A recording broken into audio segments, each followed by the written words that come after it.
স্ত্রীকে চিনবে না, স্ত্রী স্বামীকে দেখে পালিয়ে যাবে, বন্ধু বন্ধুরে চিনবে না, পীর সাহেব মুরিদরে চিনবে না, মুরিদ পীর সাহেবরে চিনবে না, দলের কর্মী তার নেতারে চিনবে না, নেতা তার কর্মীরে চিনবে না, বন্ধু বন্ধুরে দেখে পালাবে। এই কঠিন মুহূর্তে সূর্যটা মাথার কাছে চলে আসবে, জমিনটা তামার জমিন হবে, আজকের জমিনের মতো নয়।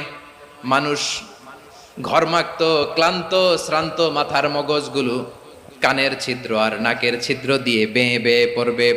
বিশ্বনবী ফরমান, ময়দানে 7 শ্রেণীর ব্যক্তিকে রব্বুল আলামিন তার আরশের নিচে ছায়া দিবেন। তার মধ্যে প্রথম শ্রেণীর ব্যক্তি হলো ইমামুন আদিল। ইমামুন আদিল, ন্যায়পরায়ণ শাসক, যে ইনসাফের সাথে বিচার করে, যে জাস্টিস সমাজে সার্ভ করে, যে সুশাসন নিশ্চিত করে। ওই